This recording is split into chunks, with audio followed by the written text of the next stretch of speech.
Hello dear viewers, welcome to Geonodes daily series where we try to do something cool in geometry nodes as fast as possible.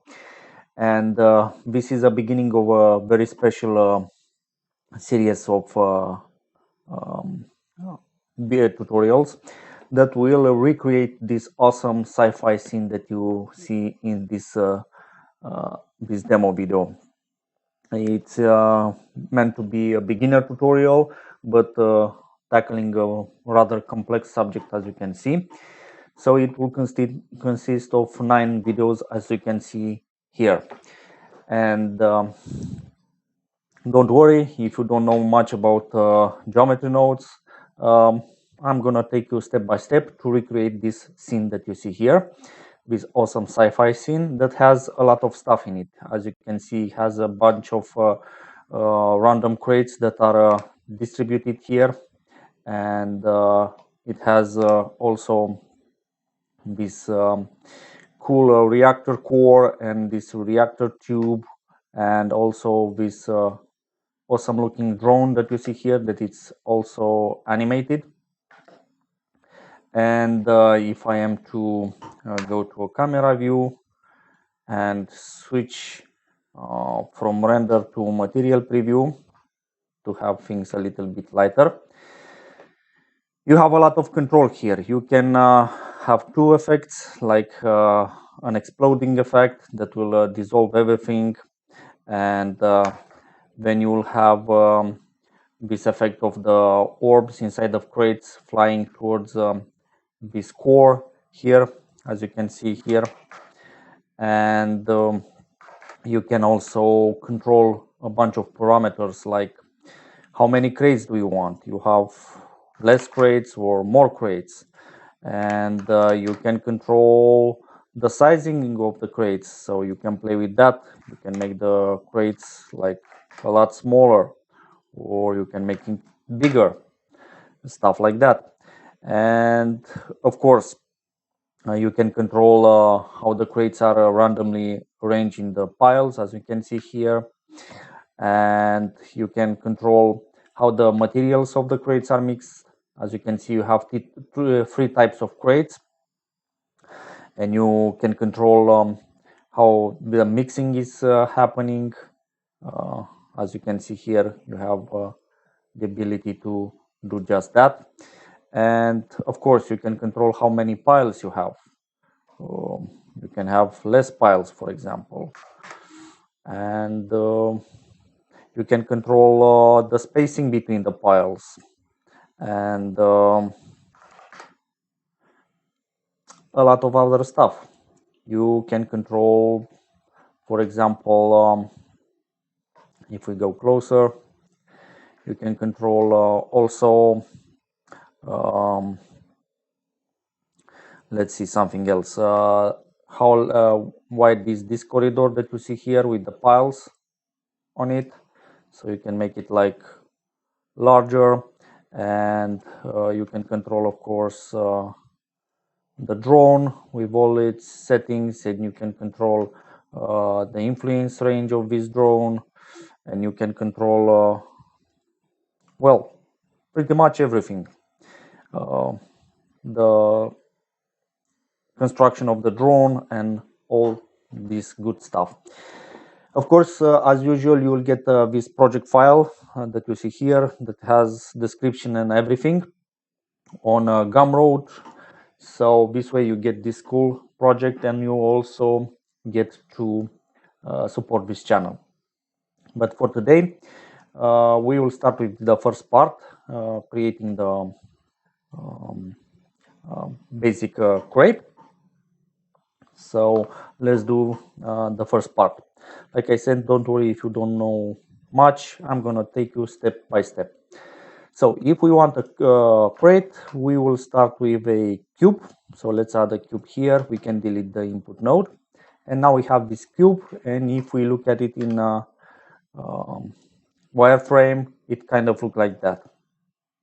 But we want to turn it into triangles. And for that, we have this very nice node called Triangulate. So if we plug this one here, we can see immediately this turning to triangles. And if we want more resolution, we can work it from here, and this way we get a lot more cubes. Excellent. But this is a one piece cube, and we want to have more than one. And for that, we want to split this cube in the edges area, and we have a node that does that, just that. It's called split edges, and this one will allow us to manipulate the geometry at an edge level. As you can see here, if we deactivate this node, we have this number of edges and vertices, but when we activate it, we get a lot more, because now all these edges are split, so we can manipulate stuff individually. So in order to do that, we will add a controller, and in our case this will be an empty, so a simple plain axis empty. Let's put it a little bit on the side, and in order to use that, we will have to bring it into our geometry node setup. That's easy, you can just drag and drop it here. So let's bring it here. A quick tip, it's a good idea to label your stuff so you know later what you've done. So let's do a group for this, and we will call this one Triangulate cube. So it's no point in naming every single cube, every single node, but you can make small groups of nodes that you can understand what they do, and you can give that group a name that will be meaningful to you, telling you something about what that setup does. And let's do this for this node also. We will add more. We'll call this one break fx control. Excellent. So now we can identify what every group does. So how this will this controller will work? So let's do something simple first to see how things will work. And for that, I'm gonna do a simple scale of the triangles. So let's do this point, rotate triangles, and we can do then some scaling of them. How we'll rotate this? Let's take this node, it's called set position, and this allows us to control the position of every point of our geometry, and that is in its most basic form. Let me quickly save the project. We don't want to control at point level, we basically want to control it at a triangle level. So there will be some things that we need to do first in order to get that. But let's see how this node works in its most basic form. So let's say we want to do a rotation. How can we achieve that rotation? Well, we can do a vector rotate, and let's plug this one into the position. And as soon as we do this, everything disappears because we don't have an input vector to be as a guide. So let's use the position. Let's take the position and plug it here. And now we get our geometry back. And now this angle will control rotation. Having a diamond shape socket means that we can control more than one value. We can control basically every single value that you see here for each vertex, in our case almost 2000 points. But we have to feed it different values for that to work as we want it. So let's drag a noodle here. We get this search menu, and let's do something random. So let's tap here random and choose random value. And let's say we want to rotate everything 360 degrees. 360 degrees. And that will be, given that this node will accept radians, we have to put it in radians. That will be 6.0 to something, or you can write here tau, and that would give you 360 degrees in radians. What we get for now, it's a jumbled mess, and that's because every point is moved, but we want to move every single triangle. So how can we achieve that? Well, we kind of have to capture some attributes, and that will allow us to get the center of every triangle. So what do we want to capture here?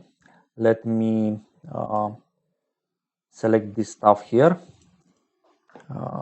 and we will name this one rotate triangle, because this is what this group does.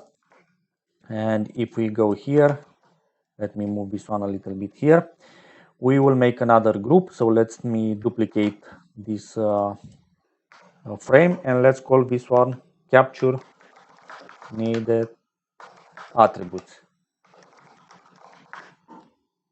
And if we want to capture attributes, well, we will need an capture attribute node. So let's plug this one here, and let's see what attributes we need. Well, first of all, we will need to capture the position of this entire setup. So let's add this position here and capture it. Excellent. Let me move this one down. So now we have the position, and another one that I want to capture, it will be the ID, meaning the index of every single point of this mesh. So let's do ID, but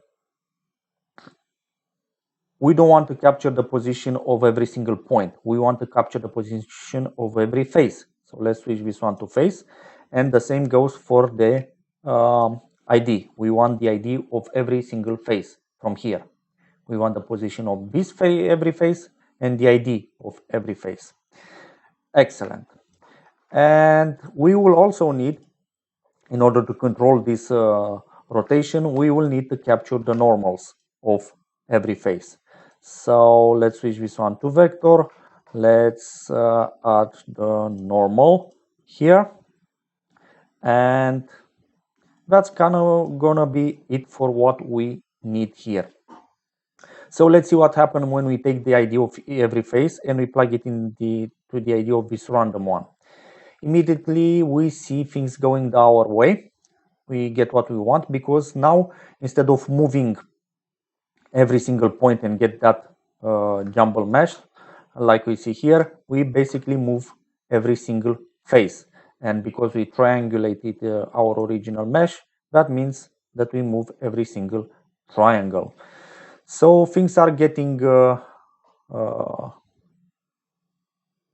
We are doing this the way we want.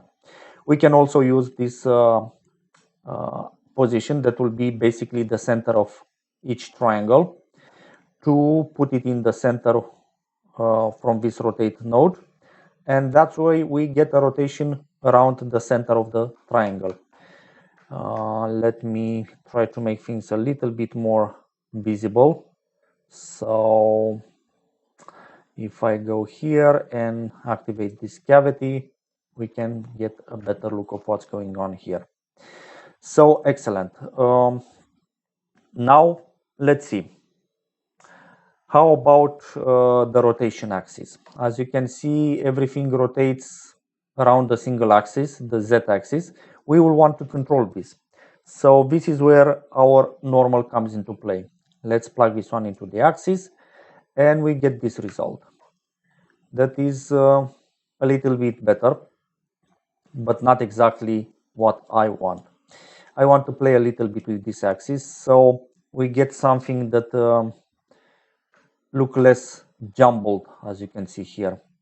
So basically what I want to do is take a separate XYZ and a combine XYZ, and take this normal, plug it into the axis, and then I can do like FFF to quickly connect these outputs, and now I have the same result as before.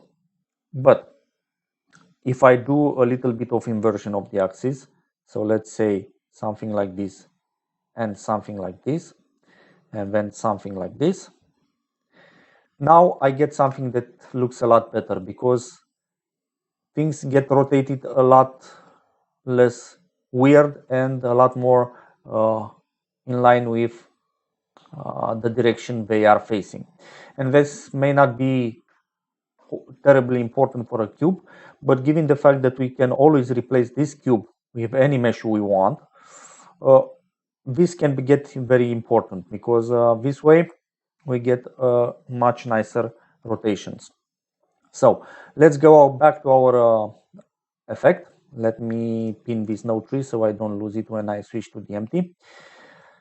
I want this empty to control this rotation. So how can we do that? Well, we have a distance between this and these faces that we can calculate easily by using a vector math node. Switch this one to distance, and we want to calculate what distance between the face of this mesh and the location of the empty. A very important thing, you have to switch this to relative, because right now all the calculations are based on the assumption that this empty is in the center of the scene, the 000 point. But if you want to calculate the actual position of the empty, you have to switch this to relative. So now we did that. So what can we do with this this thing now? Well, we want to control this node, this rotation angle. So let's add in utilities map node here, and I'm gonna switch this one to multiply. Why? What happens to a number when you multiply it by 0? Any number, it gets to 0. So now we have this controller for our rotations here. So that means if the distance between this is 0, we get no rotation.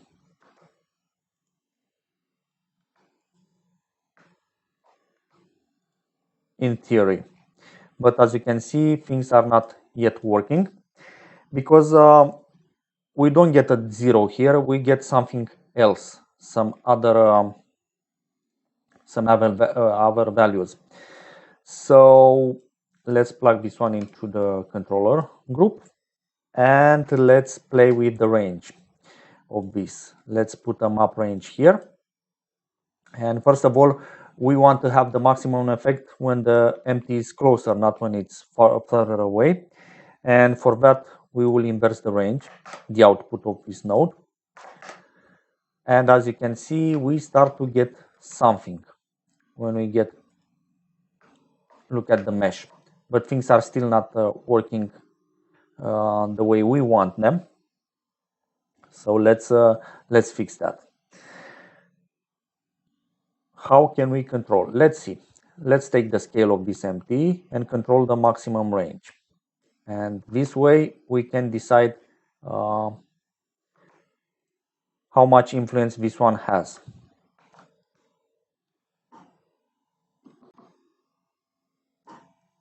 As you can see, our empty is not working, and I realized why. I made a mistake. We are using basically the geometry instead of the empty, but that's an easy fix. We can just select the empty, and as you can see, now we get the effect that we want, because now we calculate the distance between the geometry and our empty. And now the scale will control the size of the effect, being the maximum value of the input, and the position will control where the effect is taking place, as you can see here. So you can do a lot of stuff with this setup. And like I said, you can use any mesh that you want. It's gonna work just fine.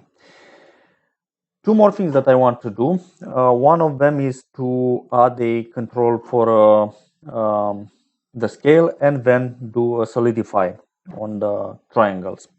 So before doing the solidify, I want to do the scale of the triangles. So for that, things are going to work very simple. We just add a mesh or geometry. Where is it? Mesh scale element in the mesh. Okay, so this will be our triangles scaling. Naming it's important, especially when you get to complex stuff. So how can we control this scale? Well, we can use the same distance from here, of course, but I'm gonna use something else for the control. I'm gonna use another map range. So let's plug this result into the scale here. And this time, I don't want to invert the effect. I want to have it like this. I don't want anything to reach 0. I want to reach maybe half of the size. You can decide for yourself. So now you see when the empty is closer, we can get the triangle to scale down, and that makes the effect more visible, the rotation. And of course you can play with these values to get more smooth effect when this empty approaches. You can play with these values individually to decide a different scale for this. You can even attach it to this scalar as well if you want to control this individually, or to can do some math here to have something different. But for the simplicity's sake, I'm going to leave it like this. So now we have this scale control, and like I said, I also want to add a solidify on this. So now we can do this in geometry nodes. If you have 3.1 beta or even one of the versions of the alpha, you can have a solidify inside of geometry nodes. So I'm going to take this group and call this one solidify, and I'm going to add an mesh extrude mesh node, and you can find it here. So as soon as you do this, you get this huge extrusion. Let's make it something a lot more manageable, something like this. And individual is good because we want to extrude at individual face level. Make sure to check keep this on faces, not on vertices. Excellent. But if you look closely, we have a problem because this extrude nodes is not going to give us a bottom face. It's just going to extrude the sides. So how can we fix that? Well, we already have a bottom face, and that one it's coming from here. So if we do a geometry, join geometry, plug this one here and add the bottom face, we get our filled mesh, as you can see here. Excellent. You can even play with the offset scaling, meaning the extrude value, and you can attach it to the scale of the pieces if you want those pieces that are smaller to have a smaller scale, but I'm just gonna leave it like this. This is something you can try. It's very easy to use. This diamond shape input, that means you can feed different value for every single face. So you can easily do that. You can do another map range and plug it here and have different extrude values. But I guess this will be enough for this video. It's already quite long. I'm just gonna do a quick recap of what we did. We triangulated the mesh here. You can replace this to any mesh you want. We then capture some attributes that we needed, meaning the center of each triangle. We capture its ID, and we captured its normal. And when we use this information to rotate not every point but every face, and to do it around the center of the face, and also to make sure that the alignment of this corresponds to the point the face is going to. So faces here will rotate one direction, and faces up will rotate in another direction, and keep things looking well. Because without this node, so if we simply cut these two lines, we get something like this. As you can see, it's not looking right. We added an controller effects, an empty, by bringing in the location and the scale of this one, set it to relative, calculating the distance between the empty and each and every face, and we remap that calculation to control the rotation and the scaling. And after that, we did the Solidify, and we added back the original face to get a full triangle with top and bottom and everything. So that will be all for this video. In the next video, we will look at how we can create a pile of trails, of crates, in a procedural manner. So stay tuned for that. It's gonna come tomorrow. Until then, thank you very much for watching and for supporting this channel. You can do that by subscribing, liking the video, commenting on them, and purchasing the project file